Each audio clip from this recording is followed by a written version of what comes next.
Thank you, everybody, for joining me today. My guest for this episode is an accomplished musician who lives and teaches in Texas. Isaac Bustos, thank you so much for joining me today. Thank you. It's a pleasure to be here with you and everyone else. So, we were talking right before I hit the record button about like the people in Hartford, and I'd love to know because you said you know Alan Chapman and stuff, and he's not in Hartford, but Yeah.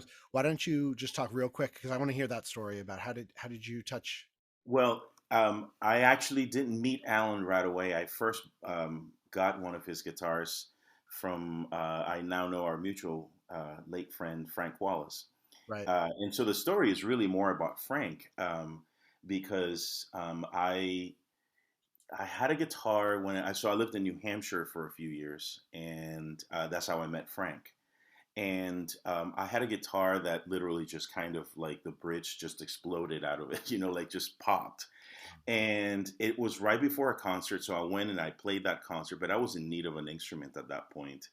And I contacted Frank because I had met him at a Boston Guitar Fest or something that the Boston Classical Guitar Society used to do years ago, and he was there. He was a vendor. He was selling, I think, some sheet music and some of his CDs, I believe. And then, so I called him when this happened. So that wasn't back in Boston, and I asked if I could come see some of his guitars because when I met him there, he's like, "Yeah, I also sell guitars." Mm. And so I went and I looked at a bunch of guitars, and I told Frank, I said, "Look, Frank, I all I have is like $1,000. I don't have a lot of money." And so he's like, "Well, just play any guitar you want. We can talk about the money some other time." And I don't ever tell this story, but because I don't think Frank, um, well, he was so generous. I don't think that's something that you want to just say. But basically, what I did is I played all the guitars that he brought out for me, and one of Alan's guitars was there, and it was a lattice or a micro lattice Mm. braced guitar. It was really heavy, I remember, but I just loved the sound of it because it was also so much louder than any guitar I had ever played. Right.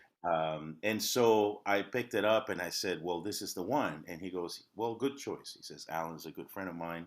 Yeah. And so he basically, long story short, he just let me take that guitar and Wow. Frank, and he was like, "Isaac, you'll pay me." He says, "when you get a job or win a competition." And I just basically, I mean, it was just the most incredible, generous thing, And of course, I paid him back, but Yeah. Yeah. Yeah. but it was just the incredible generosity that Yeah. for that's a those that know Frank, they know or knew Frank, they knew how generous and how kind he was. So you know, that's a that's wonderful story. that's my Frank story. Yeah. Yeah. No, that's Yeah, great. Let's yeah, rewind a little bit. So I was reading a little bit online. You were born in Nicaragua. yes, And then you moved to the U.S. when you were a kid. correct. I was 13. Did you play classical? Well, so everybody has a whole different story about how they got into classical Yeah, guitar. A lot of guitar players did the electric thing for a while, right, right? Because in the U.S., it's a very folk-based instrument or a very rock-based instrument, and then right. you find this crossover. Where did classical guitar find you in your life? How old were you when you picked it up? Yeah, well, I first of all I didn't know what a classical guitar was, but being in Nicaragua, Nicaragua was very closely associated or has a very close relationship with the guitar. So my father played guitar, Mhm. and he he used to sing songs and accompany him himself. Was not a trained classical guitarist of any sort, and so I grew up listening to him play and sing all the time. So there was always a guitar hanging in my parents' bedroom. I never had any interest in picking it up or playing it, but I knew that it was there. I knew that it was something my dad liked to do. But I think the way it started for me was literally, and I think I've said this in so many interviews, but I was maybe 10 years old. So I was still in Nicaragua, and I was kind of an active kid who liked to get into a lot of trouble when I was young, and so I used to drive my mom. crazy. And so my mother was at home, and I was bouncing up and down the house, and so she's like, okay, let's get you to do something that that's going to calm you down. So she brought my dad's guitar and taught me one chord, D major chord, right? And so I learned how to play that, and I then of course came back 5 minutes later, and I'm like, okay, look, I can do it, right? And she's like, oh, okay, well, how about A7, right? So A7, two fingers. She's a good teacher, Yeah. apparently, right? So like it was really easy because like one and two are there, you just move it up, and you're like, and then I learned the next chord, and so I come back and she goes, okay, well, now just go back and forth between the two. I said, oh, okay. So, I mean, Boom. and that probably took, I don't know, about maybe 30 minutes, like it entertained me enough, And then she tried to tell me that I could sing many songs with those two chords, like, and that's how it started for me. And then my dad just started to kind of teach me a little bit, give me some pointers. Very, very little because my dad didn't know how to use his fingers. He played mostly with the thumb, accompanying and strumming the guitar. And so those were really the beginnings for me.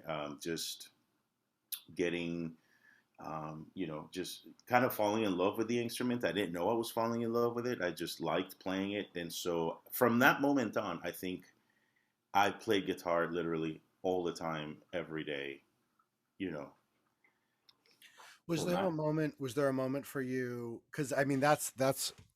It sounds like that's when the seeds were planted, right? And Yeah, as adolescents and even as young adults, sometimes we just do things because we love them, and it isn't right. until one day that we wake up. And sometimes it never happens where there's a conscious decision of, oh, I'm going to do this now. Yeah. But I'm curious to know because it sounds like um, maybe you were doing it because you loved it, but at what point were you like, Mm. okay, this is going to go from me just kind of Oh, goofing around on the guitar to, oh, this is classical guitar, or this is European style oh, guitar, or this is right, something right. where I have to use my fingernails and I have to read notes, right? Yeah, When was right, that? right. So, so my dad, once I started to kind of learn beyond what he could teach me, he decided that I should go to the conservatory. Like it was, there was not much that he could show me, and I refused. I didn't want to, because then it sounded serious, right? You hear the word conservatory for a level 10-year-old, and you're like, ah, no, that sounds terrible, you know. And It's so so serious, man. yeah, so but my parents were very persistent because I think they could see that there was a lot of facility in what I was doing in terms of like just learning it, and they knew I loved it. I think even before I knew it, and so he took me to a guitar concert, and there was the French embassy in Nicaragua was having and had invited a French guitarist to come and play, and we went to see him at a local university, Oh wow. and I was like, immediately drawn to the instrument in a different way because he was using finger style. I don't remember anything of the program or what he Right, right. played. I just remember feeling the feeling that I was very sort of like, I don't know. It was like the first time maybe I had an emotional reaction to the instrument, right? Like in a very serious way. And so then I told my dad at that moment, I said, okay, take me to the conservatory. I'll do it. Smart. He was a And smart man, huh? yeah, yeah. And so yeah, so then basically I think that year, just a few weeks later, or it might have been days, I'm not really sure. I was in the conservatory, and then when it solidified for me what a classical guitar was, is when I walked into that school, and I heard a classical guitarist playing for the first time. Well, not maybe now the second time, but the acoustics in there are so amazing. Like it just sounded like the most glorious thing.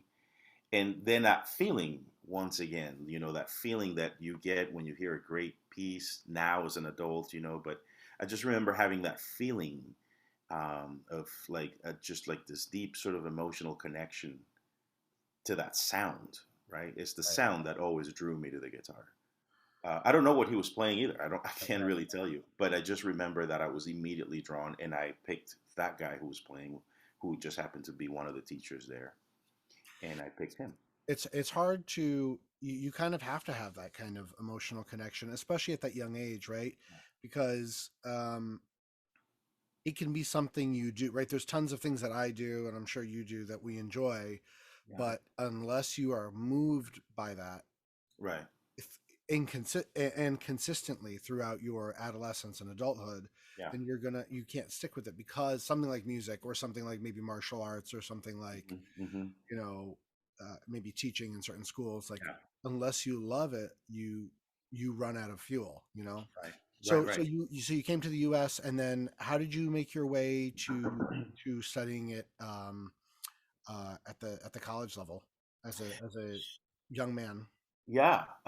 Well, when I came to the U.S., we came in 1988, and of course, we're a new immigrant family in the U.S. We moved to Miami at that time, and so we didn't have any money. So my parents uh, didn't know how to, well, it's not that they didn't know; they couldn't afford to sign me up for guitar lessons. Right, right, But at the school that I was going to, I there was a guitar class in there.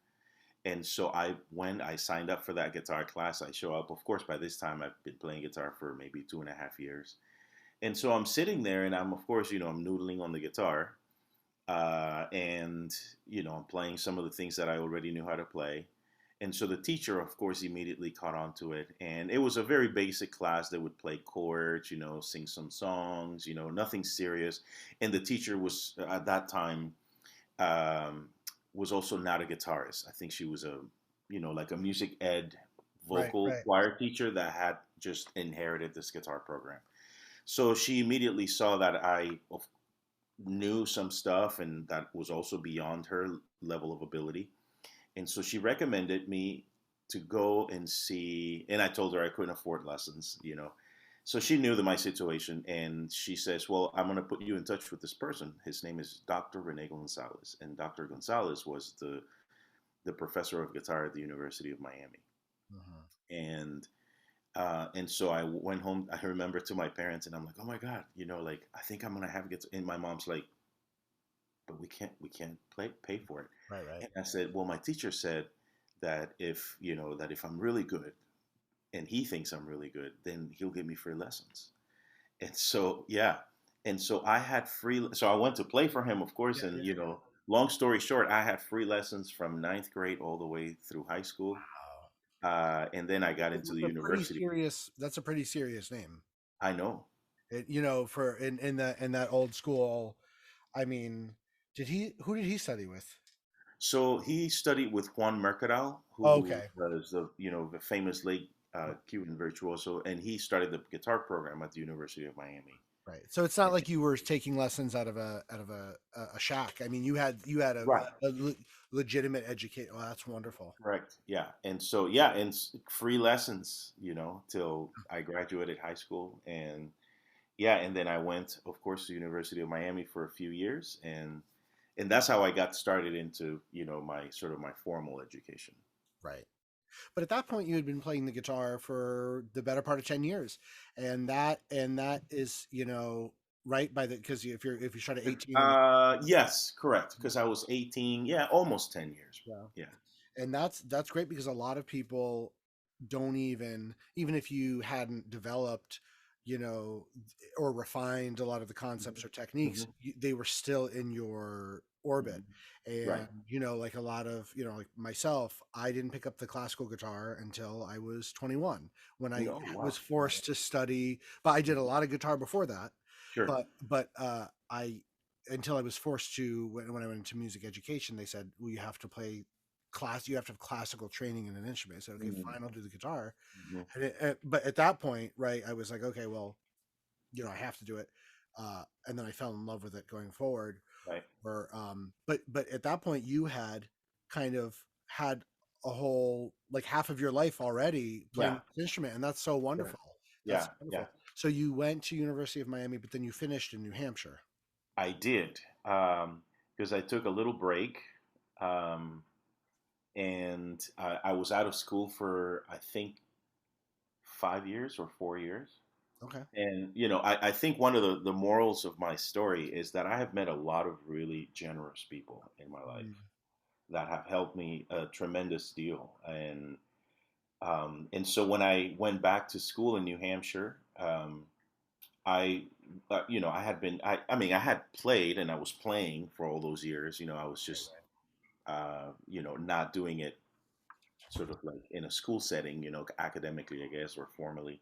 But I was playing, I was learning new pieces. I remember I learned the three Spanish pieces in that time and some other things, like really, difficult pieces. And but I was doing it on my own, and I don't think I was necessarily keen on how to practice at that point precisely, but I had a lot of ability, just natural sort of chops. And so I show up to this guy. His name is Chris Kane, and Chris was the teacher at the University of New Hampshire. And I play for him in his living room. I called him asking him if I could take lessons because I wanted to take lessons again. And so he's like, well, are you interested in coming back to school? Because he asked me if I was in school, and I told him I know I've been out of school for a while. Yeah. And he goes, are you interested? And I said, yeah. So, well, he says, well, why don't you apply and see what happens? Well, what he didn't tell me is that the next day we went to school to the department and said, I need a full scholarship for this person. I get accepted and everything. And he's like, I got accepted as on a probational basis, because I was a terrible student and all I wanted to do was play guitar, which is one of the reasons why I stopped going to school. Yeah. But I basically had bad grades, and I was accepted as on a probational basis, and but I was still going to be a music major. I was just going to be. There was a 1 year probational period, and so he was like, he was waiting because you apply, I guess, in December, you audition in February, March, and then you hear back in April or May, and so he was basically waiting for me to get that acceptance letter and that acceptance and that approval because he was like, Isaac, I have a full scholarship for you. And he says, I've been holding on, he says, because I didn't want to tell you in case you didn't get accepted.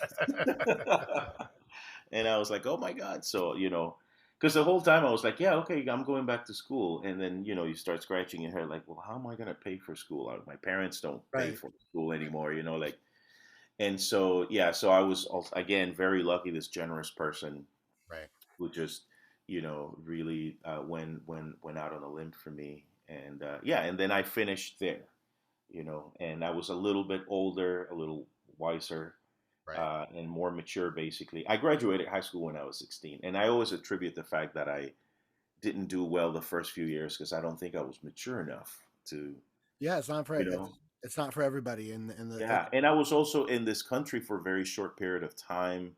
I was a very shy kid, like I didn't really make any friends throughout high school because I didn't talk a lot. English was a second language, and I was always kind of, it's going to sound weird because I talk a lot, but I didn't, but I didn't really communicate well with others at that time. And it wasn't until, I think the guitar helped me a lot just because, guitar is a community, and being close in that community is like you feel sort of welcomed, Yeah.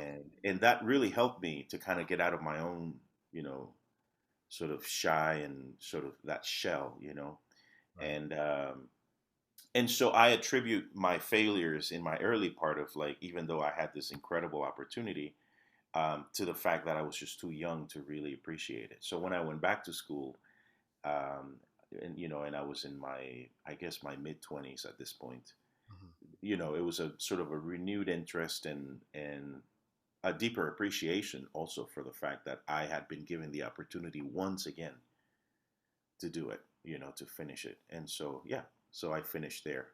There's a lot of and I see this not as firsthand experience, but sort of an outsider's perspective, especially with my wife's family, who are Italian immigrants. And obviously, there's some similarities just as the immigrant experience, but Hmm. also not as different parts of the world. But there's a Sure. lot of pressure, a lot Hmm. of times on like working class immigrants and their Hmm. children Hmm. to take and monopolize on every opportunity, Hmm. and sometimes that's just not possible, especially when you're talking about a teenager or Yeah. a young child, right? Like to say like, oh, you have to do better because it's better here, or maybe it Hmm. is better, but that doesn't mean that you're ready to Yeah. then go be a human being that you're not ready to be, right? Yeah. And it's easy to say that now in my 30s, Right. Yeah. because but when you're a child you don't get that. Yeah. No, That's no. hard to understand. It's a real it's a real thing, like, I don't know if I felt that pressure per se, Hmm. but I definitely I just wasn't ready. Yeah. Yeah. I wasn't, I was too young. I was still really a child, like graduated high school at 16, and so I'm like 16 and a half, like Just hanging out. in college, like no, and yeah, I was just barely learning English, barely kind of becoming a social person, and so it was, I just wasn't ready. I wish I would have been more mature, and so I think that break, those 4 or 5 years, were really, I needed that. Yeah. And sometimes, when you see, like, I have kids now, and I see them doing things that I'm like, maybe that's not the right path, but then I understand, like, but that's the path you have to take if that's what Yeah. for you to learn. Mhm. So Absolutely. it's like you kind of gently remind them and tell them, and then you just take your hands off and just hope that they make the best choice. So yeah, it's a learning experience and a learning curve for sure for all of us. So after New Hampshire, did you go right away to Adam Holtzman? I did, and I knew if I took another break, it might turn into another 4 years. Yeah. But no, yeah, I went to Adam right away, and it really was an incredible experience to go study with Adam. So this Uh, was probably what? this is Late. 2002. Okay. Yeah. So he was doing a lot of, I mean, now he's like last 5, 10 years, he's Yeah. pumping out like GFA win like crazy. Yeah. So I don't really know what he was doing around the early 2000s. I He was was 15. recruiting. Yeah. He was recruiting. I'll tell you, he recruited me really pretty hard. When I was at the GFA in 2001, he saw me play in the semifinal round, and um, and he came up to me like, he was walking with someone. I can't remember who it was, but and he comes up to me. We'd never met, and he says, "What's your name?" And I said, "Isaac." And he says, "Who do you study with?" And I was like, at the University of New Hampshire at this time. I was like, "Oh, I study with Chris Kane at the University of New Hampshire." And he goes, "Oh, yeah, I don't know Chris, but he's doing a good job. He's like, you play great." So then at the end of that festival, he then came up to me, and he was like, "Isaac, I think you're really great. I saw a lot of people play, and I really thought you sounded amazing, and blah blah blah blah." And so and he gave me his number, and he's like, "Here's my information if you're interested." And this is 2001, so I was about to start applying for Right. grant programs the following year, and that's how it happened. I applied, and you know and the rest is history. Yeah, and then I did my master's in doctoral work there Yeah. with him. Yeah. Yeah. What did he give you that you think makes him unique or made him unique at the time? What did he give you in terms of a player or musician or outlook? Huh. Well, um, I think Adam, first of all, was the first person that had a name in, I guess, recognition Right. that really spoke to me that way. In other words, and said, like, "I think you're really great. You have all these great attributes." And see, he was really the first teacher to recognize in me some of the things that I did well. That was the number one thing he did. And I mean, even from that meeting, um, he was very encouraging and very just very kind and very generous with his words, I would say, about my playing. And so that was the number one thing. And so, it kind of reaffirmed for me, like, oh, okay, well, maybe I have something to offer, like this is, it kind of makes you feel like you're on the right path when somebody like that tells you those things.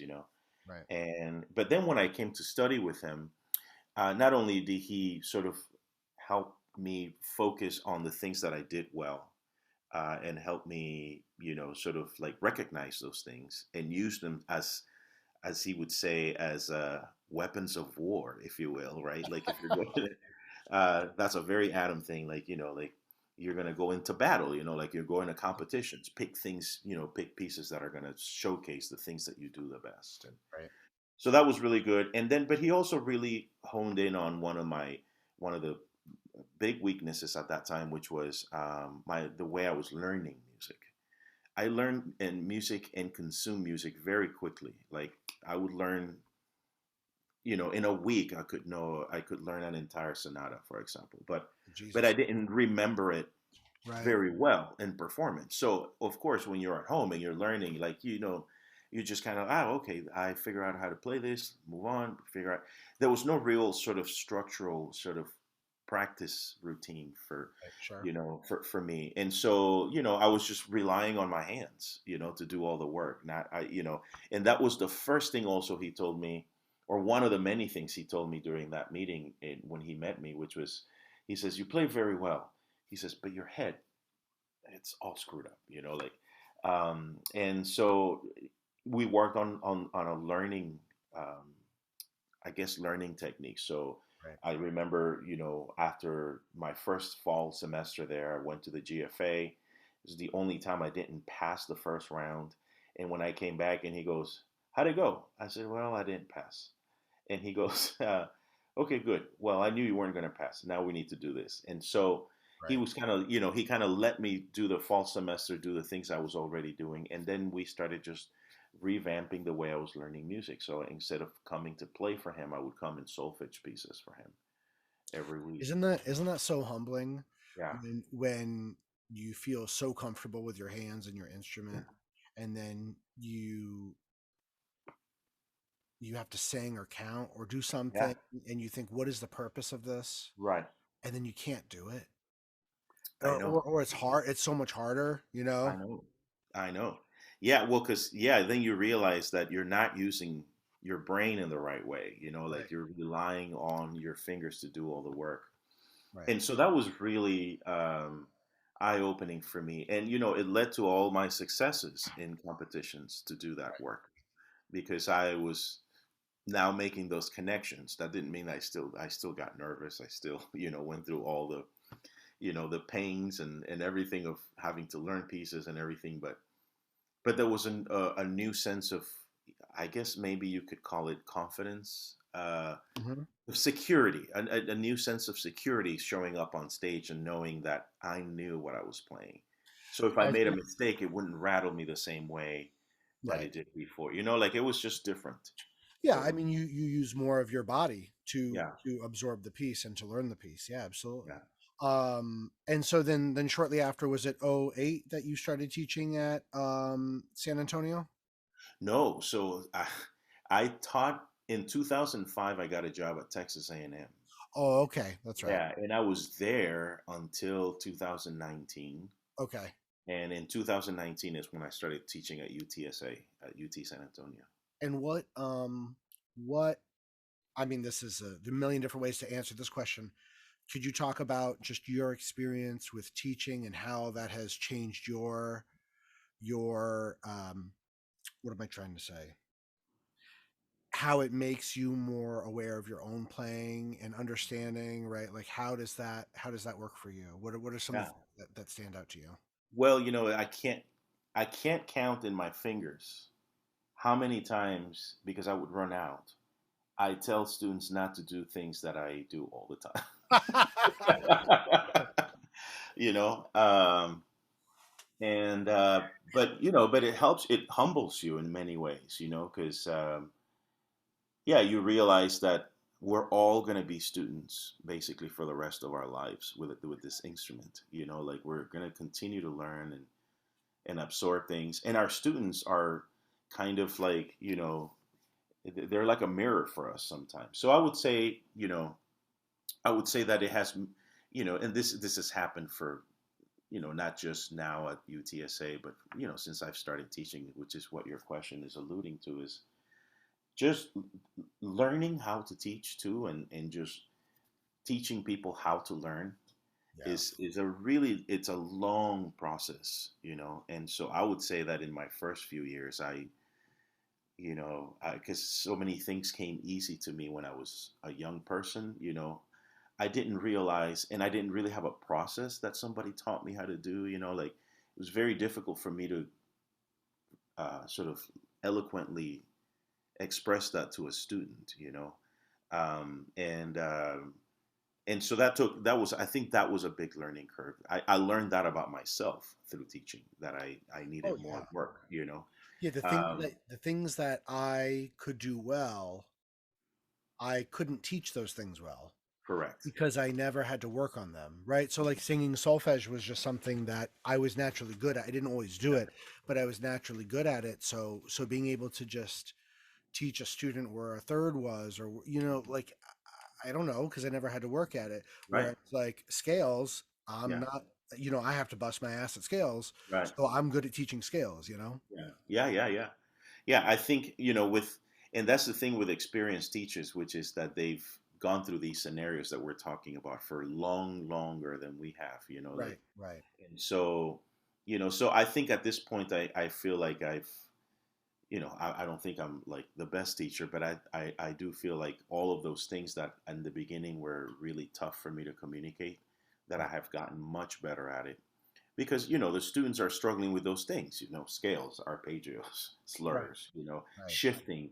And then all of a sudden you're like, oh, okay, well, okay, so what am I, I see, this is how I do it. Would that work for them, like. Yeah, And so you begin this process of like, just even just teaching someone how to release the fingerboard, like, holy right. smokes, right? Like, like, because they go like that. It's like, no, no, no, hold on. All you No, have to do is just let it go, like, just let it go. no. And but that's a process, right? And um, and I mean, I'm talking about that actually because it's one of the things that I think, in terms of left hand technique, is a big problem for most people, which is just letting go of the strings and We focus so taking. much on the right hand, which is I good know. because the right hand needs a lot of work. Yeah. The left hand is it's 50% of the equation. Right. Right. Absolutely. Yeah. And also, it has a big part on, influence on how you sound, like your tone and everything. Oh yeah. Like the precision of your left hand, as is, yeah, which is ironic that we don't focus, Right. the same amount of time on it. So, Um, so let's shift gears a little bit. I don't usually yeah. ask people this question, but I want to know. For some reason I can't. Who are your guitar heroes? Like I don't Oh, usually ask people that question, but yeah, I was listening to your discography yeah, earlier, actually over the weekend. uh-huh, Like you have a CD that's online from 2008, and yeah, there's all sorts of wonderful pieces on there, but not like a specific theme, right? Like just like a right, good guitar CD. right. And then there's videos of you playing online, and you play all sorts of wonderful repertoire.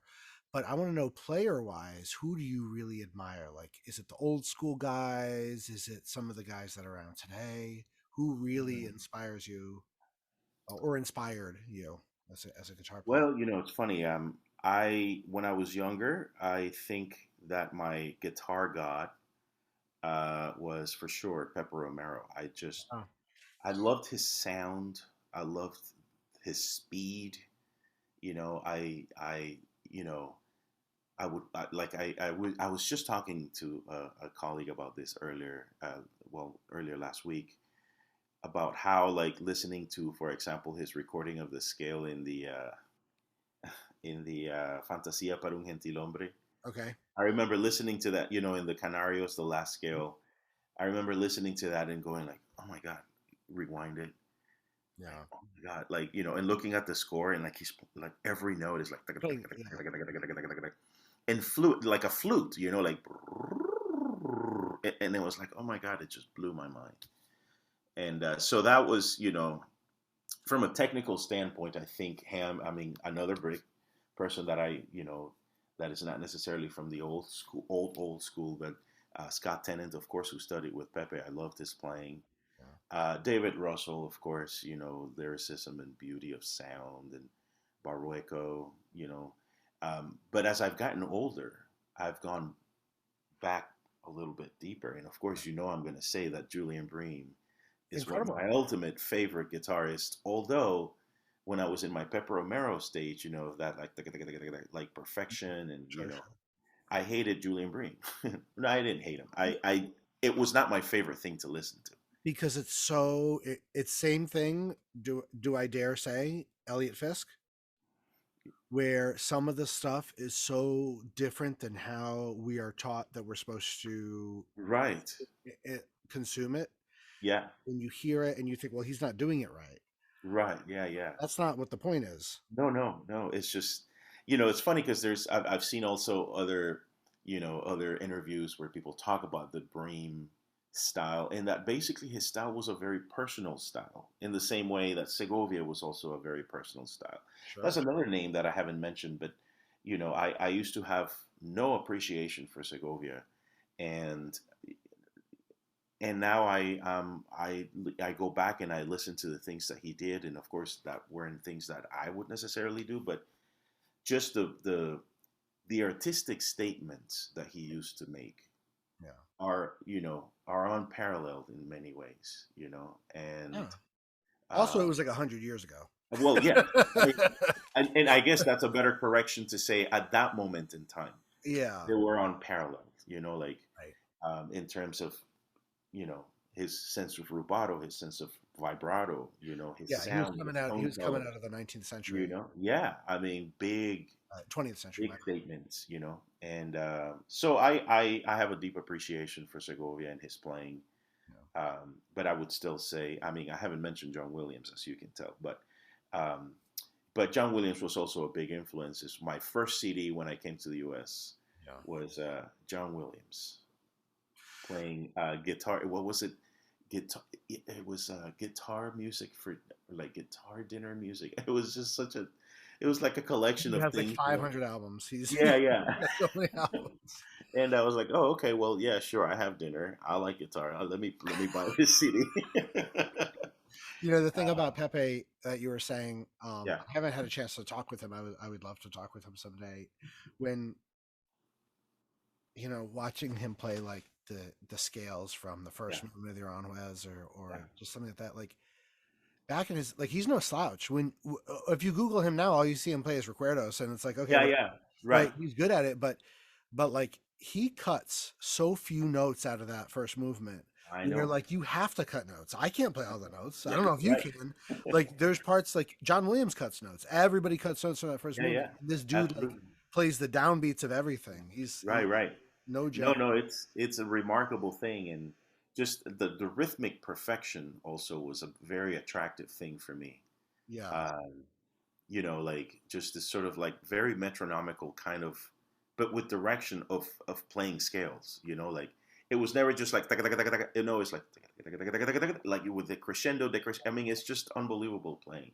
Yeah. You know, and yeah. So I was, of course, as you can tell, a big fan Yeah. for many many years actually. And What do you think now that we've kind of got like sort of the I think I understand where you're coming from and I understand what kind of player you are in a good way. Like I mhm, like yeah, having these conversations and I think I agree with you and see the world very similarly the guitar world. I want to know what you think about some deeper issues. So like mm, we talk about classical guitar and in general in the United States. I mean it's definitely bigger than it was 20 years ago yeah, and it's wonderful, right? You have competitions and you have tone base and you have the stuff that mhm, we're doing and you have mhm, festivals and universities and things are definitely getting bigger. yeah, It's still, I don't know, it still kind of feels like to the general public we're losing the battle and it feels mm, like a lot of the time I'm playing concerts for other classical guitar players, yeah, yeah, which is yeah, great, but there's only a finite number of us.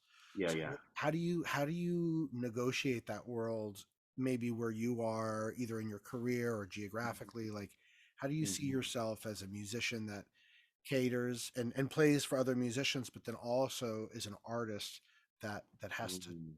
you know touch lives of Yeah. civilians. Well, that's a really, I mean, that's a long, Right. long answer. But when I was at A&M, I taught a course, Music and World Cultures, where it really let me see some of the biases that I have as a classical musician in my attitudes towards the way other people experience music, right?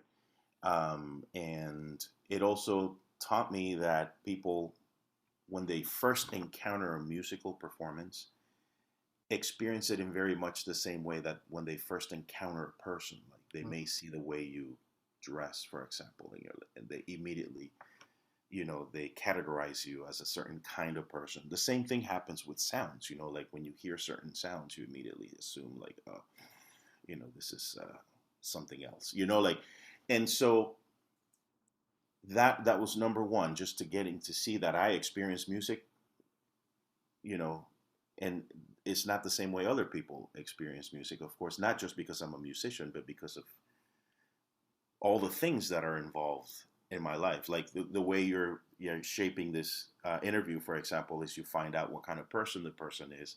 Right. Then you like, oh, okay, well, this is the kind of musician and how they view life and Right. their Right. artistic, statement or whatnot. But and so number one was to basically come to terms with that, and then have a little bit more of an open mind. And I'll tell you what that translated into, which is, as a classical player, when I was competing, I refused to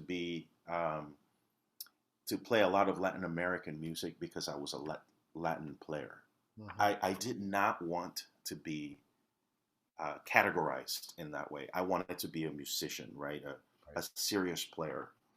And so, a lot of my repertoire was all European based repertoire, But then as I started playing concerts and teaching this class, this is right around the time where my career just kind of started to kind of getting better and better. And I realized that, yeah, if I want to be a guitarist that plays for other guitarists, then I have to play guitar music.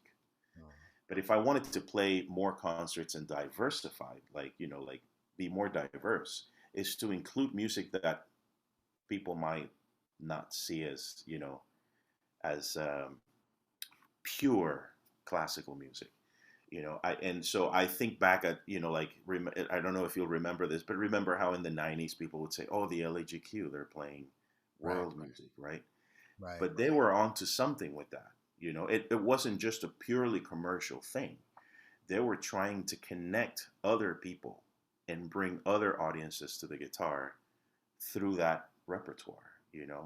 And Yeah. so for me, one of the reasons why we may think that we're losing the battle is because I think in some ways we have to accept that that we're not always going to play, in a Carnegie Hall audience, that we're not always going to play for a guitar festival audience, that we want to actually not just do those things, we want to, expand out. That means that your repertoire has to have a little bit of diversity, in my opinion. That meaning that you have to have things that then can connect people to what you're doing. Mm. Because that connection is what brings people together through music, and so that's not to say, like, that certainly you're not going to play Bach anymore, or you're not going to play, that means that, yes, include Bach, include also maybe, I don't know, some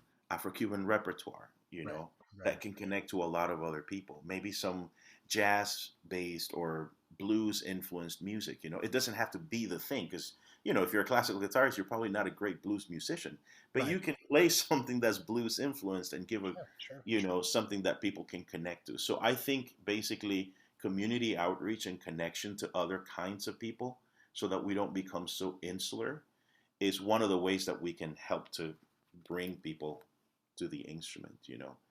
And I mean, I don't know, if you look at, things that are like, you look at the big players in our field, right? You can name Pablo Sainz Villegas, Jason Vio, David Russell. Let's say those are three big ones, right? Hmm. Go look at their go look at their programs and see what they're playing. Jason just did a whole like jazz album, right? Didn't Right? he? Yeah, the Pat Metheny Yeah. thing, like, Yeah. yeah, and I mean, look at what he won the Grammy with. Also, what was that album? That was It the wasn't um, purely classical, was right? that I thought that was the encore album. Was that I think it's called Play, right? Play? Yeah. Play, Well, it yeah, was all of his encores that he put. yeah, and so it's not like, Yeah. Yeah. Yeah. it's not a box suite. It's Yeah. not, Las you know, Abejas.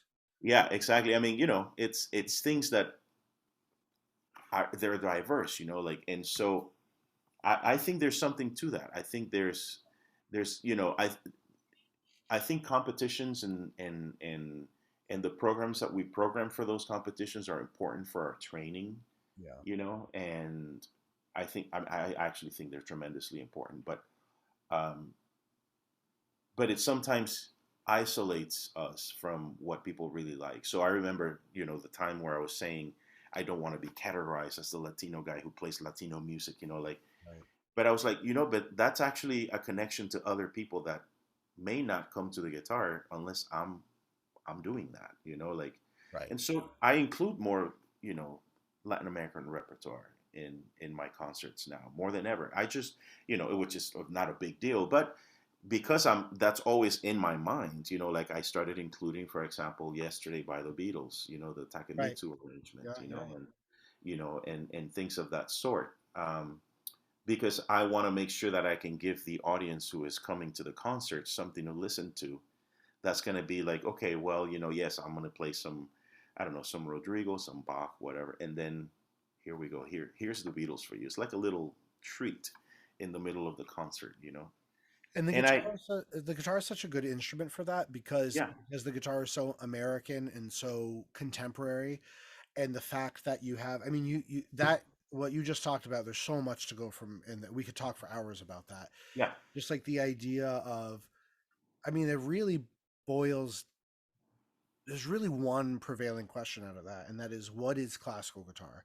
And in mm, my opinion, it's poorly named, yeah, because classical guitar really means a time frame. It means classical guitar is Giuliani's guitar and Sora's guitar. right, It's a 5 string short little instrument that we don't that only a couple people on Instagram play, right? yeah, Like, right. that's not, so to be able to, because if you listen to something like, I don't know, like Pernambuco, right? Hmm, hmm, Or like some of the other guys that was like finger style nylon string guitar. Is that classical guitar? hmm, Yes, but no, right? Like, it's like, is that classical guitar? That's a difficult question to answer, right? right, So when you talk about incorporating Beatles repertoire, it hmm, makes, of course, that makes sense, right? hmm, Because what we're doing is we're playing finger style guitar, we're doing a specific technique, hmm, and we're approaching it from, I guess the European sense would be like the framework that we understand music is very hmm, European, right? yeah, But that doesn't mean that we can't play music from Cuba. It doesn't right, mean that we can't play music from Brazil, right? yeah, Even though they weren't, studying music at the conservatory, the same way right, our European conservatories would look like. correct, Yeah, absolutely. yeah, I Let's talk about one thing really quick, and then I have to go shortly. Thank you so much for your time. I really, really sure. appreciate this.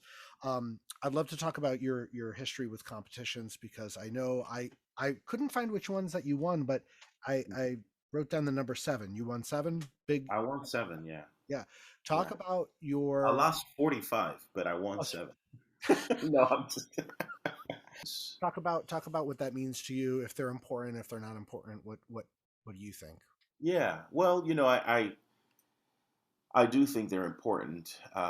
They were a big part of my career at the beginning of um, overcoming some personal demons about getting on stage. Like, um, and really learning how to control all of that when you go on stage. I mean, I get nervous still? Yeah, of course I get nervous. I think everyone does, and but then there's that way that you can start to kind of not manipulate, but really control your emotions in a really effective way, that when then you show up to play a concert, you know it's not as debilitating as it used to be. Doesn't But control you.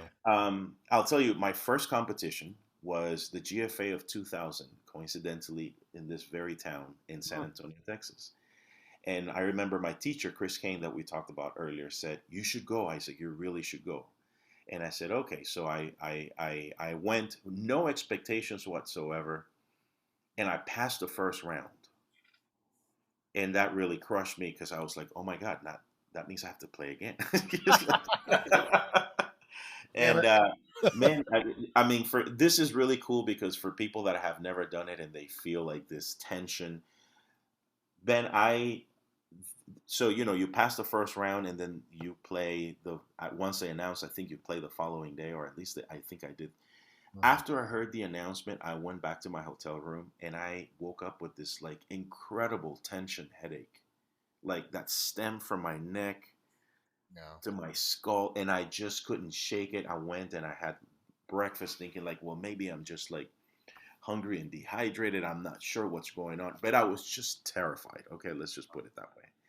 And of course, I played terrified in that second round. So I got to the second round and I was eliminated. And and then the following year was the same type, not the same type scenario. I actually felt I played very well in the semifinal round of the 2001 GFA, and that was coincidentally the year that Adam saw me and Mm. recruited me. So that was my second one, and I didn't win a competition until 2004. So 4 years went by before I won one. And even though that work that Adam and I started doing was in 2002, I think, yes, 2002. And so it took a while for me to kind of put all those things together and then go on stage and do it. So the first time I won a competition was in Portland, the Portland Guitar Competition, which I don't think exists anymore. But Maine or uh Oregon? huh, Portland, Maine or Portland, Oregon? Oregon. I'm sorry, Okay. Portland, Oregon. No, no, Yeah, no. It's just there's a couple of them. yeah. No, it's Portland, Oregon. It's Portland State University Guitar Competition. Okay. It was a big thing to go to back in the early 2000s and through the 90s. You know, a lot of great, like I think Alex Viana won it one Oh, year. You know, so like there's a lot of big names who went to it who were here in the states. Uh, so I booked my flight early for that competition, thinking it was going to start, let's say, on the second, but it actually started on the third. So I arrived on the first, and so I played guitar all day, basically, yeah, yeah. for 2 days, and then I won. You know, it's like, Well, but you know, of course, I was already doing that mental work, and so I realized that that was basically one of the things I had to do. I had to have a strategy, you know. And the thing that most people don't realize about competitions is that it's all strategic, and I became very successful at it once I started to strategize, meaning I knew what my strengths were, I knew what my weaknesses were. So I was going to eliminate number two and only play to number one. I also knew that if I was really nervous, I couldn't start with certain pieces because it's, of course, right. it's ridiculous, you know, like, and so I never started with anything that was beyond my level of ability, you know. So like I would play things like the Allegro from the PFA would be one that I could handle. A Sonata by Scarlatti, you know, like, and that was only like if I wanted to, you know, like if it depended on the competition, you know, like Right. if I had more time, then I wouldn't start with something like that, you know, like I would start, I build my way through the program. But those are things I learned Right. from competing, right? Like how to program, Right. you know, and how to build in your program. And so all of those things were, I think, very, very important. Knowing what type of repertoire, knowing what repertoire fits your ability and your playing style the best. Mm. I think that's really important for a playing career.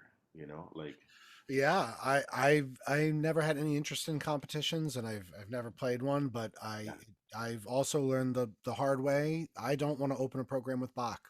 I don't. right, yeah, Scarlatti, we're good, right? yeah, But yeah, Bach, no, no thanks. yeah, yeah. Let's move. Let's go to the. I'm going to hit you with the lone guitarist 5 question questionnaire. Okay. Okay, these are Oh five boy. questions. You can Uh-huh. answer these in short stories. You can answer them however you want. Okay, they're a Okay. little tongue in cheek, little fun. Okay. Uh, Question number one: what is the best gig you've ever had? Oh, the best gig I've ever had. Okay, is it okay? Well, define gig. Do you mean concert or actual gig? You define it the way that makes Oh, sense to you. okay. All right. So it could be a Well, teaching you gig, know, it could be a concert, it could be a. To me, my definition of gig is anytime I'm getting paid to do something musically. okay. Well, there we go. So my the best paying gig was actually a wedding gig. Uh, and I used to work with this um, really high end wedding planner when I lived in Austin, and she raised my prices because I came in and I was like, "How much do you charge?" And I said this much, and she goes, "You know, if I tell that to my clients, they're just not going to, Yeah. you know, they're just not going to take it. You know, they're not going to take you seriously." So she raised my prices, And so one day I got an inquiry from her, and she's like, "This is a really high end client, coming from New York. They're gonna get married in Austin. They want you to play for the ceremony, the cocktail hour, and there was one other thing that I think it was the photo. It was just weird, like like photo shoot, and it was all. So I had to move my guitar in three different places. I was like, I'll charge him $3,000. She goes, okay. Yeah. For the record, how long did you play for? Let's see. So the wedding ceremony was maybe 25-30 minutes. Yep. Cocktail hour was 1 hour. Yeah. And the photography was maybe 30 minutes. So fifteen Uh, hundred dollars an hour. yeah. That's some good. We don't see that kind of money here in these parts. No, no, and I never made that much. No, that's not true. But basically, like that was an amazing wedding That's wedding wonderful, experience. wonderful. Yes. Question Uh, number two: okay, go for it. what is the worst gig you've ever had? Mm, wow, that's really hard to answer. It is. Oh man. Okay, well, it's also not a concert, but I played a duo with a friend at the house of this very wealthy person in Houston, and we were playing duos at the time, and he hired us, and we thought we were going to play duos, and he basically had a dinner party, and he put him on one side of the house and me on the other, and we were playing solo, right, for the first half.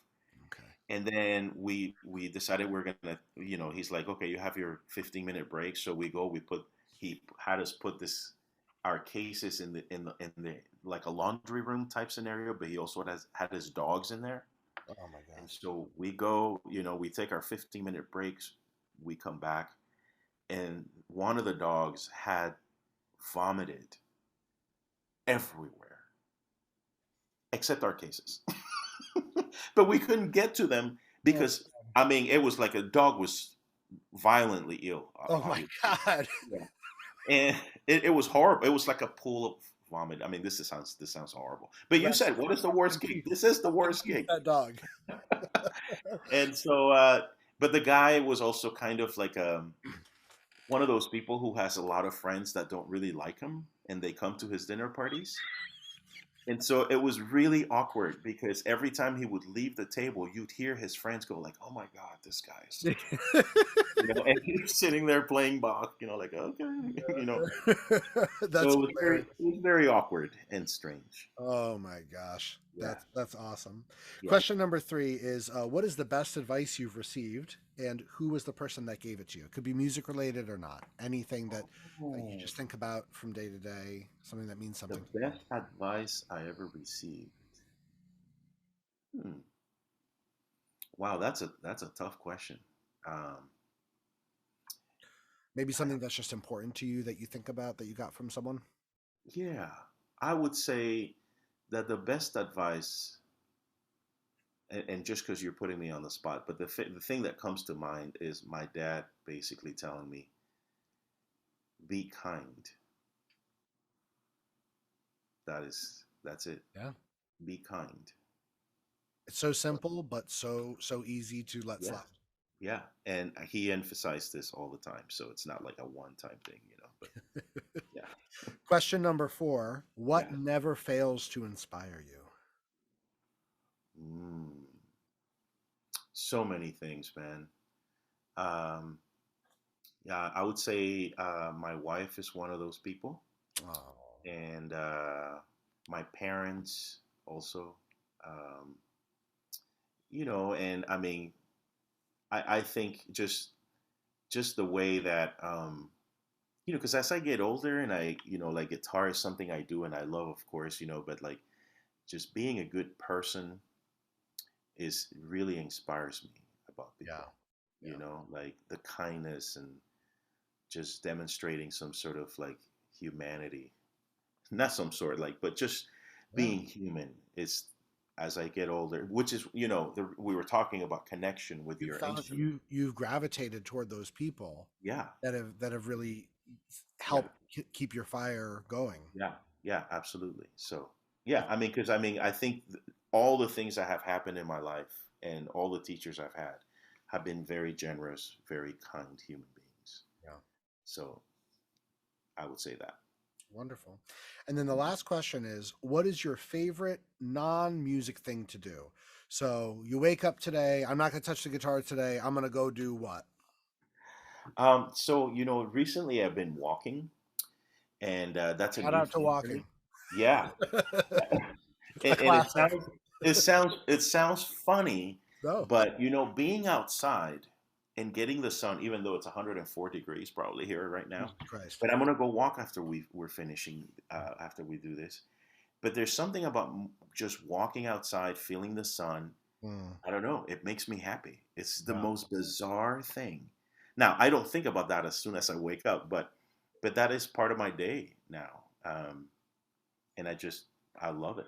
Well, that was a huge part of Beethoven's life, right? That Yeah, was it was he loved nature, he yeah, loved yeah, being outside and appreciating. yeah, Yeah. yeah. Just being outside, enjoying the fresh air, and I don't know. It just kind of releases these endorphins. I think, Yeah. and it just makes me happy for the rest of the day. It's just the most bizarre thing. I'm It's very getting old, primal. I It's think, but very Well, thank you so much for joining us. Before I hit the end button on the record, yes. before I stop the record button, is there anything that you want to promote? Uh, Anything that you want to shout out? Well, a couple of things. I guess the Texas Guitar Quartet is going back on the road pretty soon, and we're going to Chile in September. We have a recording that we're finishing up actually in the next 2 weeks. Oh, wonderful. Yeah, and we're finishing recording the tracks. The recording won't come out till later through Frameworks. Hmm. And then I'm also starting the editing process for one of my recordings. It'll be all 19th century music, Wow. also through Frameworks. So, Very cool. Very cool. so be on the lookout for that. Be on the lookout. Very cool. Well, thank you so much. I'm going to stop the recording right now. Next month, I have an interview with one of my favorite local guitarists, Adam Levin. It's going to be a blast. If you like what you saw, please check out the channels below, subscribe, leave a comment, let us know what your favorite part was. And check out Spotify. All the episodes are on Spotify. Thanks. Have a good one.